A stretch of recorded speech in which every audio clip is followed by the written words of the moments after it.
The first question that we propose for this AgroTalk is to answer this one, that is, why does FTN work on pastoralism if we are an organization, natural conservation organization? No, what is the reason why? This is some maps just to show you that how here in Europe, we have areas that we call high natural value areas that are identified by European Union where farming is happening, and it's very important for biodiversity because unfortunately in Europe we have not real natural areas because everything has been managed by people since thousands of years. So in our context, biodiversity and natural conservation is very, very next to low intensity farmland. So in this map, what you can see is the green areas and green, yellow, and brown areas are surfaces that are very important for biodiversity because there are so many farmland of low intensity. In fact, in the areas where you cannot see green, yellow, or brown, so this one, are the surfaces in Spain that are devoted to intensive agriculture. So are the main sourcing regions with intensive agriculture. That is another kind of production from this low intensity. And when we think in natural values linked to farmland, we are thinking in grasslands, habitat linked. So grasslands are very important, but it's important to be aware that apart from grasslands, there are so many natural values that are linked to grazing. And this is why we are working with. Here an example of a landscape where we work, that it was one of the largest inland wetlands in Spain that was dried for agricultural purposes, as in many parts of the world, and where grazing is an important part for the biodiversity that is happening there after the restoration of part of this wetland. FDN, 30 years ago, worked for the restoration, and now we have 450 hectares with water, and around there's a lot of natural values that they need grazing because they need herbivores around to make the habitat works properly. Another landscape totally different, that is agroforestry landscape system where livestock is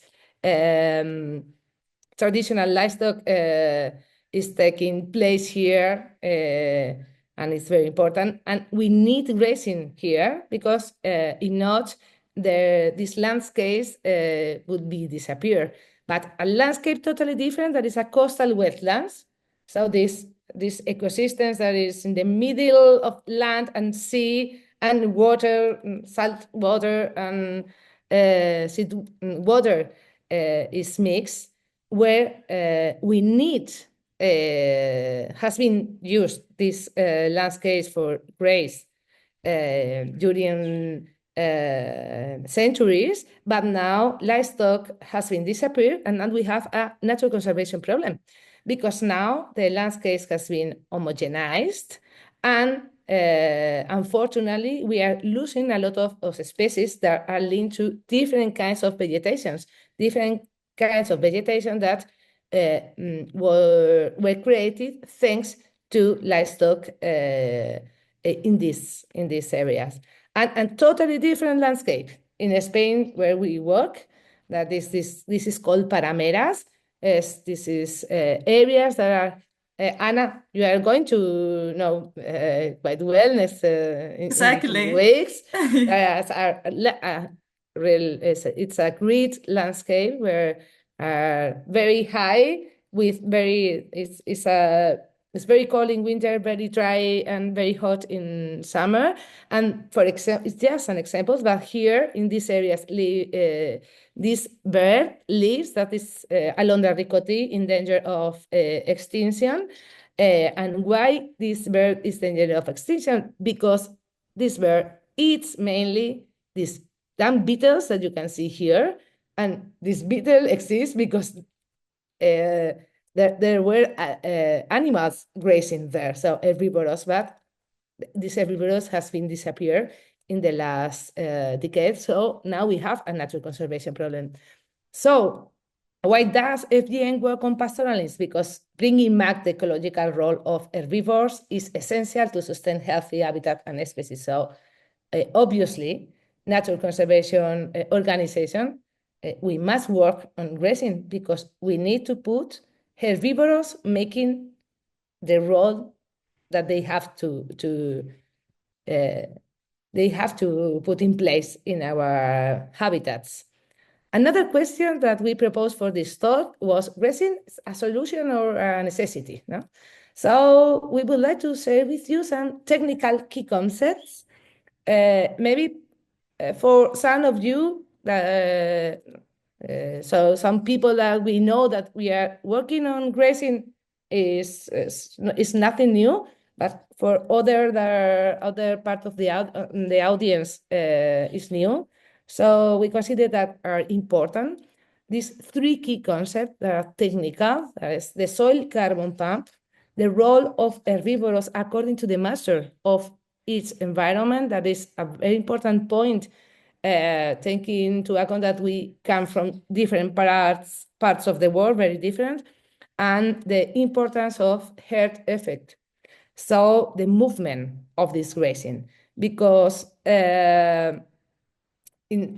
we are going to start with the first point of these three, just to point out the role of herbivores in the carbon circulation of the habitats. So it's very basic information, this one, but we know that a seed in the ground, water and sun, everything is right, and the plant grows, and it's perfect. So it would be the first one of this.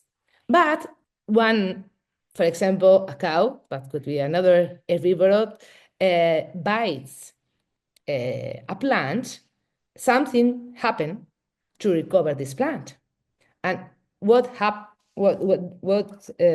here?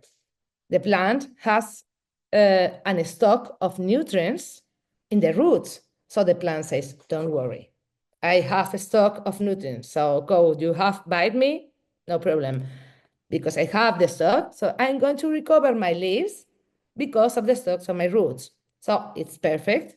So at this point, it's starting a new carbon pumping that is different if this plant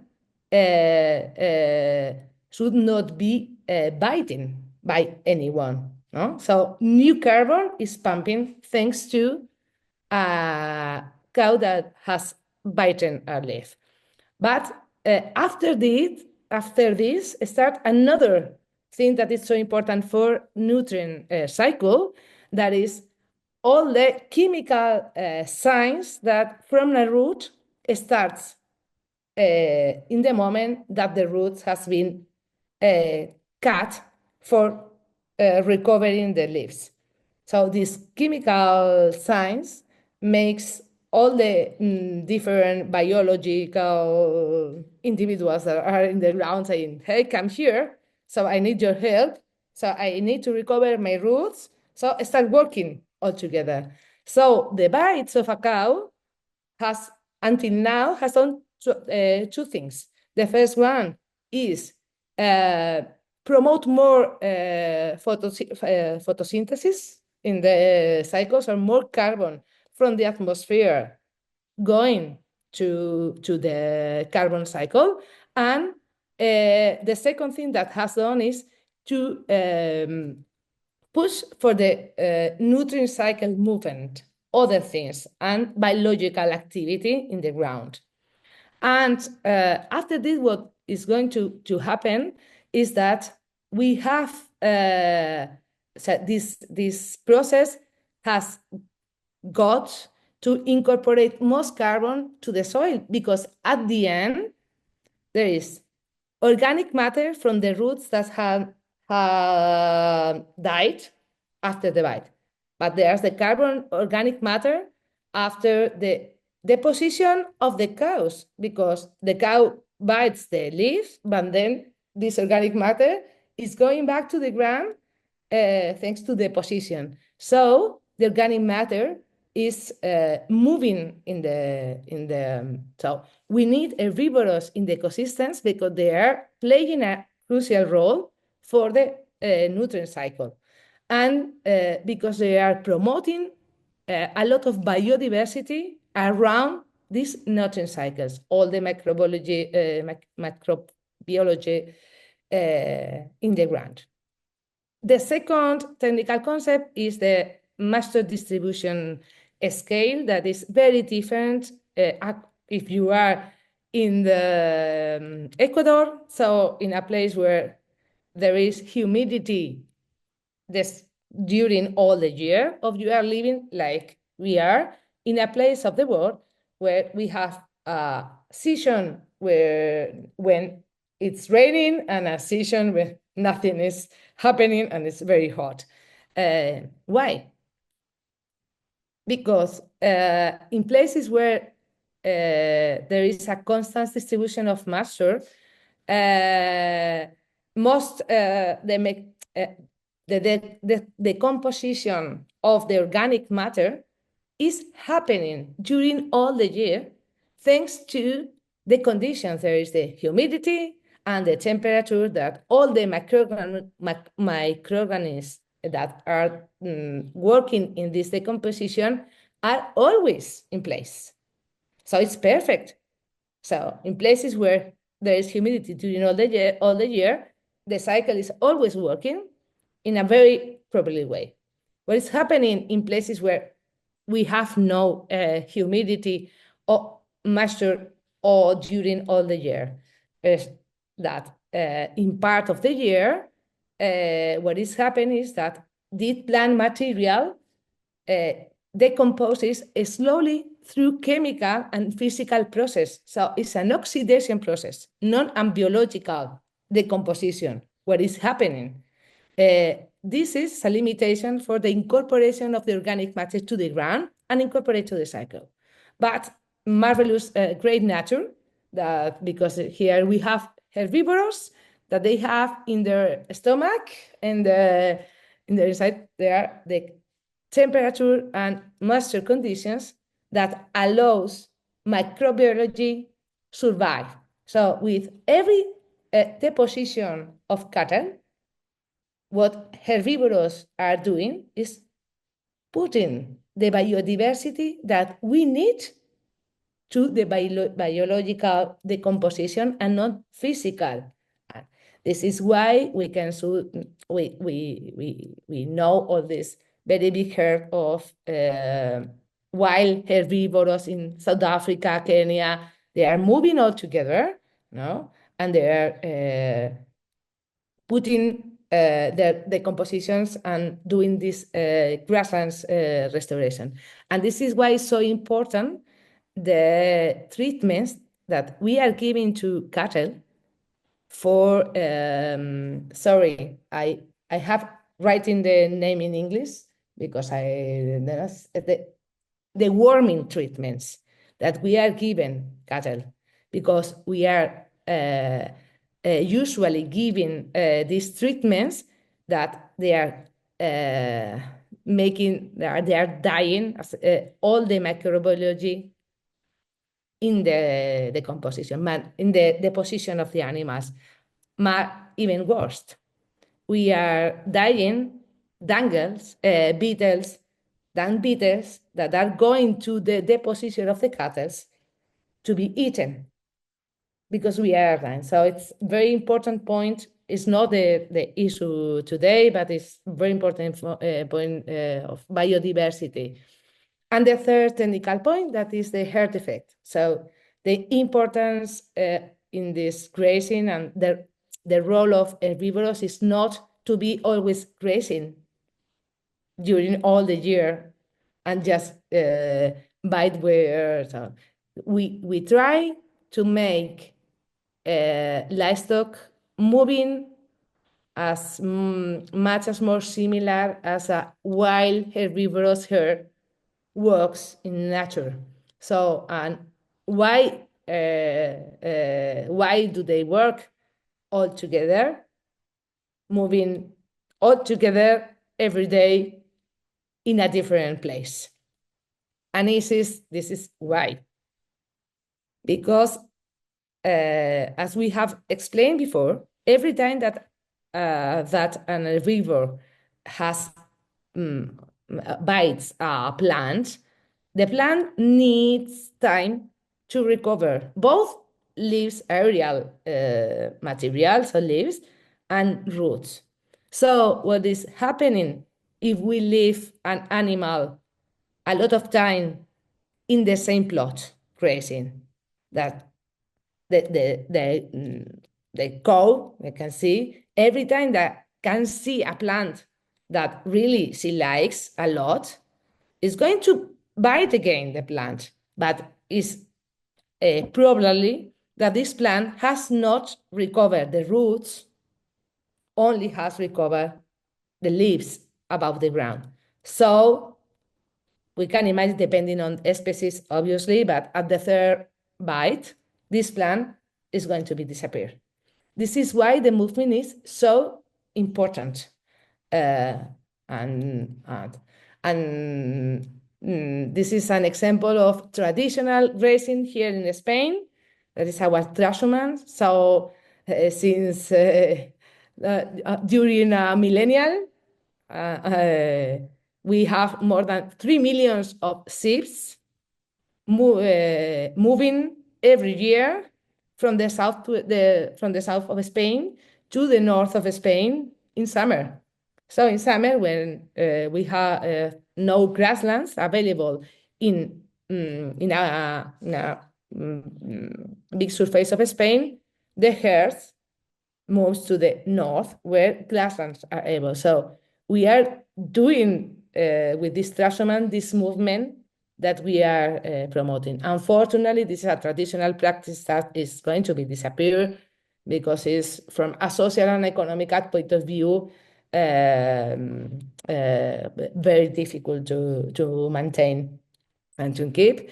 And unfortunately, is our cattle and grazing has been excluded from natural protected areas, at least here in Spain, but not only in Europe, around the world, has been considered that cattle is a problem, is a threat of natural conservation. So as we have decided that take out, and we have not this problem, but the consequences are not good after. So this is an example of a natural area in Chihuahua, Nuevo Mexico, where in the 50s it was decided to take out the cattle from the natural area.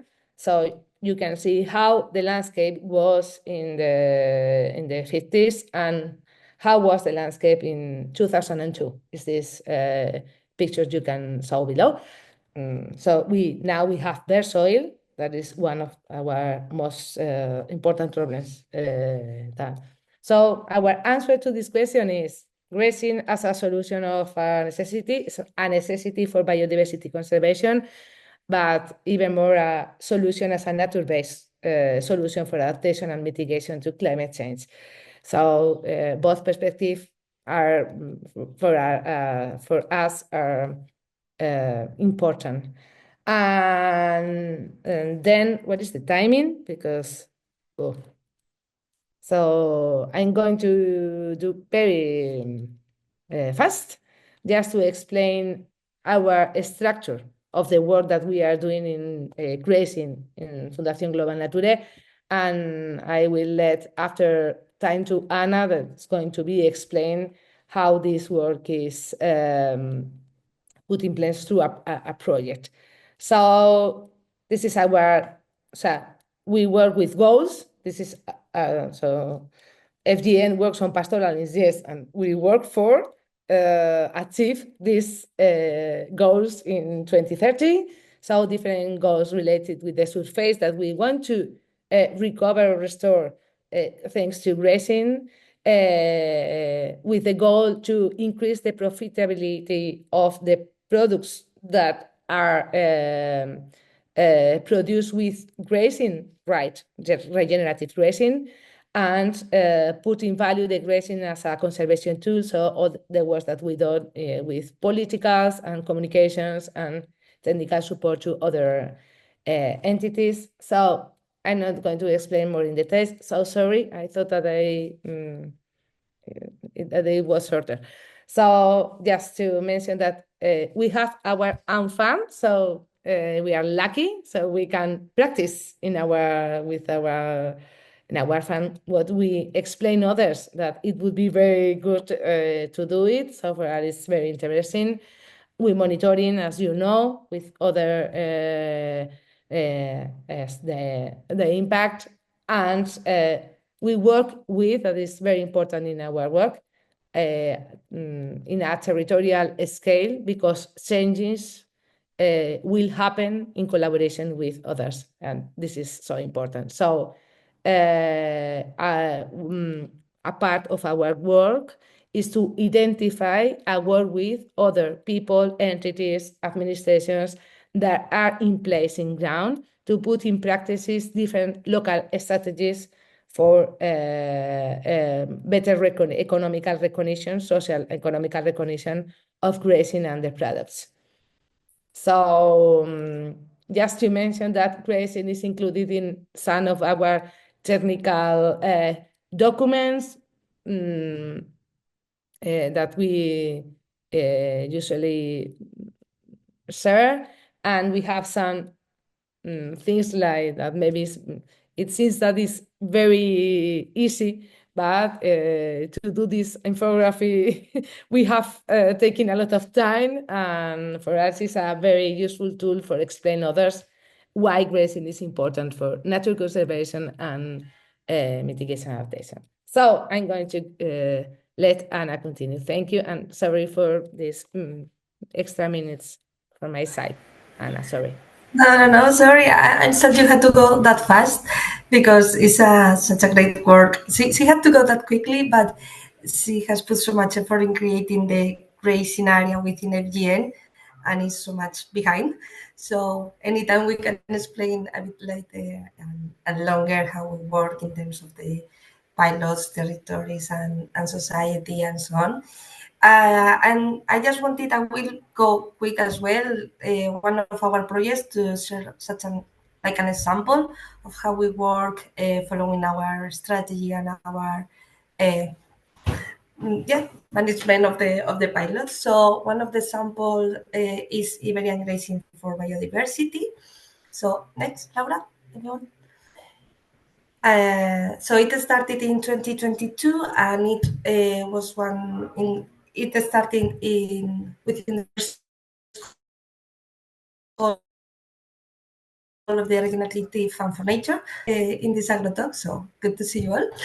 And so it was creating. It was created by Kerry at that time along with Conservation International, with such big objectives as recover 1 million of hectares, covering 4 fashion materials within the textile sector, benefiting 60,000 people and so on. Those are big objectives, but we are in the path. So at the beginning, we started 7 projects in Argentina, Mongolia, France. I saw the colleagues are here, and in other countries around the world. And then a few years later, so there was another call, and it keeps increasing the number of projects, number of countries, and materials to cover those objectives of soil health, biodiversity, climate, water, but also livelihoods and animal welfare. So along with in the text I didn't mention. So next, Laura. In the first phase of the project, that was from 2022 to 2024, We were working with only with goat farms because the situation is quite dramatic in Spain. It keeps reducing the number of farmers and number of animals, the situation with the leather and so on. So it was a challenge I think we put to ourselves, to be honest, work with those. And so we work along with 8 farms in more than 11,000 hectares. And as Laura was mentioning, these high value nature areas with more than 5,000 animals and so on. But the habitats, as Laura was explaining, were like in forest, in dehesas, in steppe areas. So it was like quite diverse. So it was good because we had to face different situations, trying to find different solutions, because there is not like a standard solution for raising more and better. We always try to work along with the farmers and trying to find the best one. So we had an amount set for them in terms of grants to support them in this transition to regenerative farming. And so with more than 20 actions implemented that Laura put a diagram before, like fences, virtual corrals, water points, and so on, trying to,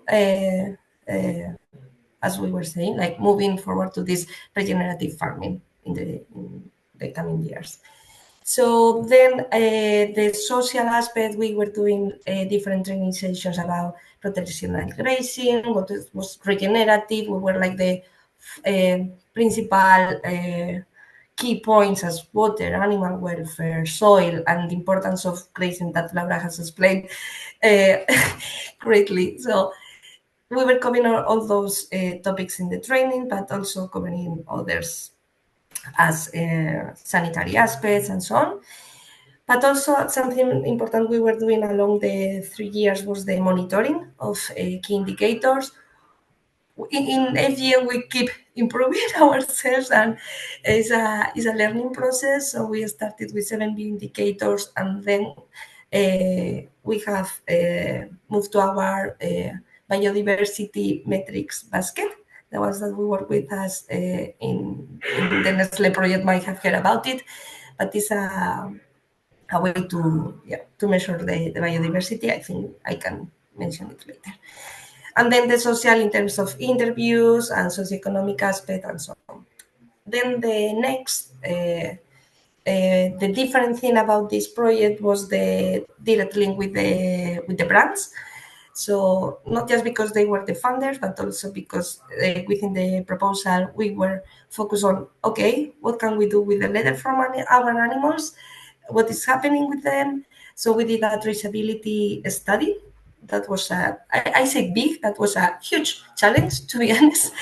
And so we found that first of all, there's a farmer's lack of knowledge, and it's not their fault, it's just they don't know what is happening with their skins.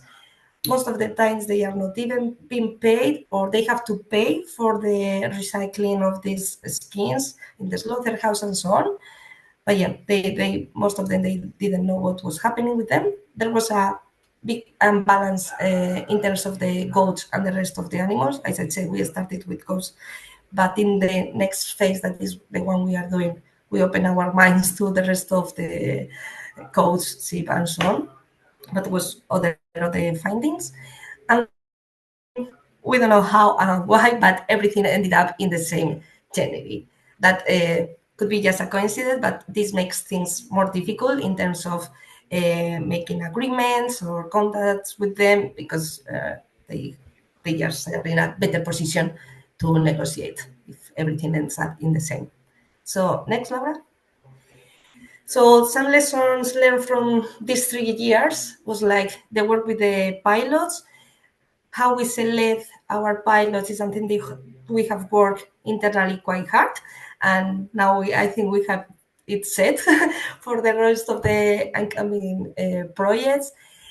We know this is a process, and we need to build trust with them, and it's a continuous conversation, like what is better for the environment, what is better for you, how we can improve together. And as I said, there is not a standard grazing solution. Everyone will have a different one. Then in terms of the territories, what we can say in the last year is we just started. This is a long process because the important thing is to listen to them. So in every place, in every territory, we have started to work. We start with these working groups. What are the necessity? How we can support you? We are an environmental NGO for conservation. We don't have the solution. It's them who is going to tell us and how we can support them. And we promote this collective action and to take decisions and so on. So about the society, we learned that traceability is possible, and I will tell you in the next phase. And it's just the first step for added value, because as I said, they most of the times are not being paid, but we really want them, when I speak about them, is our farmers that are the ones that are in these areas, conserving nature and so on, is they need to get extra value for what they are producing as they are the ones who are conserving. And we just share the journey with others that might know more than us.